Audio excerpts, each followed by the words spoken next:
नमस्कार। मैं Abhimanyu Dahiya, lecturer geography, आप सबका ऑनलाइन एजुकेशन के माध्यम से इस व्याख्यान में स्वागत करता हूं। प्यारे विद्यार्थियों, हम क्लास 12th जियोग्राफी के मल्टीपल चॉइस क्वेश्चन से संबंधित सीरीज का अध्ययन कर रहे हैं। आओ आज 198 से आगे प्रश्नों का अध्ययन करते हैं। क्वेश्चन नंबर 198 कहता है, औपनिवेशिक काल में विभिन्न यूरोपीय व अमेरिकन राष्ट्रों ने अपने उपनिवेशों में विभिन्न रोपण फसलें एवं बागान लगाए। निम्नलिखित जोड़ों पर विचार करें और नीचे दिए गए कोड के अनुसार सही उत्तर का चयन करें। कथन 1 कहता है, कॉफी और कोकोआ पश्चिम अफ्रीका में फ्रांस ने लगाए। कथन 2 कहता है, चाय बागान भारत और श्रीलंका में ब्रिटेन ने लगाए। और तीसरा कथन कहता है, रबड़ बागान मलेशिया ब्रिटेन से संबंधित हैं। और कथन 4 कहता है, गन्ना व केले के बागान वेस्ट इंडीज में ब्रिटेन के द्वारा लगाए गए। पांचवा कथन कहता है, नारियल बागान फिलीपींस से संबंधित हैं और ये अमेरिका ने लगाए थे। छठा कथन कहता है, गन्ना बागान इंडोनेशिया में लगाए गए, हॉलैंड या डच वासियों के द्वारा। तो ऑप्शन नीचे दिए गए हैं कि कौन से कथन इनमें से सही हैं। ए कहता है कि 1 और 2 कथन सही है, बी कहता है 3, 4 और 5वां कथन सही है, सी कहता है कथन 1, 3, 5, 6 सही है और डी कहता है सभी कथन सही हैं। आपको क्या लगता है इनमें से कौन से कथन सही है? तो इनमें से अगर ध्यान से देखें तो ये सभी कथन सही हैं। नेक्स्ट कहता है, विस्तृत वाणिज्य अनाज कृषि commercial grain farming middle latitude मध्य अक्षांशों के आंतरिक भागों के अर्ध शुष्क प्रदेशों में की जाती है। इस कृषि प्रणाली की सबसे मुख्य फसल निम्नलिखित में से कौन सी है? चावल, गेहूं, चाय, उपरोक्त सभी। इसकी मुख्य फसल है गेहूं। नेक्स्ट, निम्नलिखित में से कौन सा कृषि क्षेत्र 2 संयुक्त महाद्वीपों यूरेशिया में फैला हुआ है? Downs, prairies, pampas, steppes, veld, Canterbury.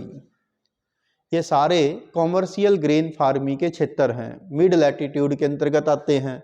तो बताओ यूरेशिया में कौन सा है? वो है स्टेपीज।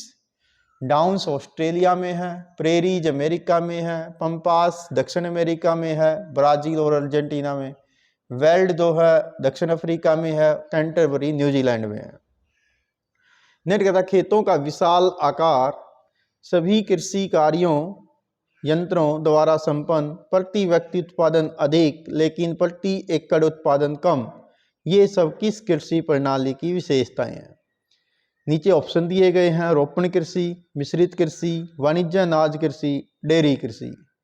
अब आपने देखना कि ये फीचर किसको मैच करती हैं। खेतों का बड़ा बड़ा आकार है, सारा काम एग्रीकल्चर टूल से किया जाता है, प्रति व्यक्ति प्रोडक्शन कम होता है, प्रति व्यक्ति प्रोडक्शन तो अधिक होता है, यानी एक व्यक्ति के पास बड़े बड़े फार्म हैं तो उत्पादन अधिक होता है, लेकिन यदि पर हेक्टेयर देखें तो उत्पादन कम होता है। तो ये विशेषता है वाणिज्य अनाज कृषि की। नेक्स्ट क्वेश्चन देखते हैं। कह रहा है, किस कृषि प्रणाली में शिष्यावर्तन एवं शिष्या का मतलब होता है क्रॉप, आवर्तन का मतलब होता है रोटेशन, फसल रोटेशन एवं अंत फसली कृषि मृदा की उर्वरता को बनाए रखने में महत्वपूर्ण भूमिका निभाती है? मिश्रित कृषि में, स्थानांतरित कृषि में, रोपण कृषि में, विस्तृत वाणिज्य अनाज कृषि में। राइट आंसर क्या आएगा? Option A. अगला कहता है, इनमें से कौन सा वाणिज्य डेयरी कृषि का प्रमुख क्षेत्र नहीं है? उत्तर पश्चिमी यूरोप, भूमध्य सागरीय क्षेत्र, पूर्वी कनाडा, दक्षिण पूर्वी ऑस्ट्रेलिया, न्यूजीलैंड और तस्मानिया। तो इनमें से बी ऑप्शन नहीं है, ये खट्टे फलों की कृषि के लिए प्रसिद्ध है। नेक्स्ट कहता है, इनमें से कौन सा कार्य नगरीय व औद्योगिक केंद्रों के समीप नहीं किया जाता है? डेयरी कृषि, रोपण कृषि, ट्रक कृषि, पुष्पोत्पादन। तो इनमें से ऑप्शन बी नहीं किया जाता है। नेक्स्ट, निम्नलिखित में से कौन सा एक आदिमकालीन जीवन निर्वाह कृषि के आदिम स्वरूप स्थानांतरित कृषि से जुड़ा हुआ क्षेत्र है, जबकि शेष भूमध्य सागरीय खट्टे फलों के उत्पादन क्षेत्रों से संबंधित है। ऑप्शन इस प्रकार से हैं। ए कहता है दक्षिण कैलिफोर्निया, बी मध्यवर्ती चिली, सी पूर्वोत्तर भारत, डी दक्षिण पश्चिम अफ्रीका। तो इनमें से स्थानांतरित कृषि से जुड़ा हुआ एरिया है पूर्वोत्तर भारत। यहाँ पर झूम खेती की जाती है। ठीक है, स्थानांतरित कृषि को यहाँ पर झूम कहते हैं। बाकी के तीनों एरिया में खट्टे फलों की खेती की जाती है। नेक्स्ट कहता है शीत ऋतु में जब यूरोप एवं संयुक्त राज्य अमेरिका में फलों एवं सब्जियों की मांग होती है तो इसकी आपूर्ति कौन सा क्षेत्र करता है? भूमध्य सागरीय क्षेत्र, चीन, भारत, कनाडा व ऑस्ट्रेलिया तथा न्यूजीलैंड। तो सही उत्तर क्या आएगा? वो आएगा भूमध्य सागरीय क्षेत्र।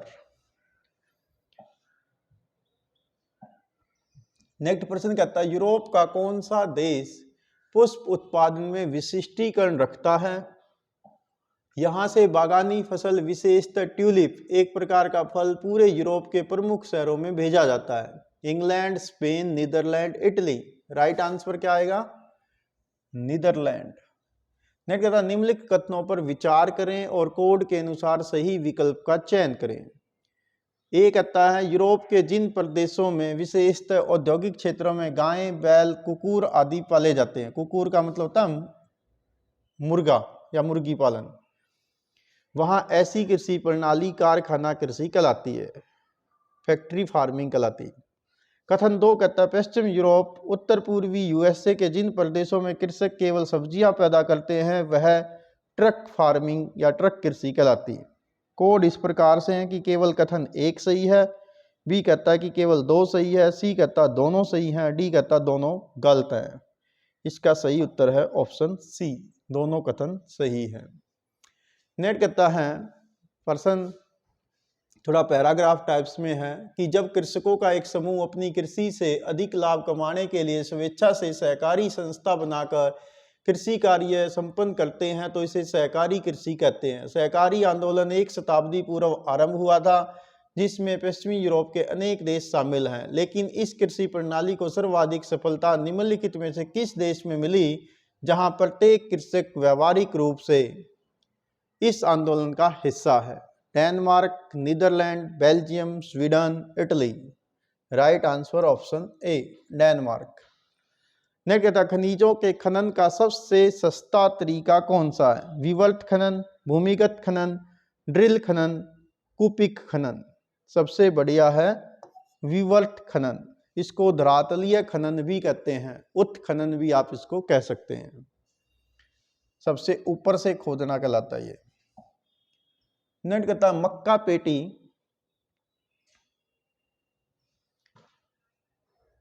इलेक्ट्रिसिटी गॉन, तो बाकी का कार्य हम बाद में करते हैं।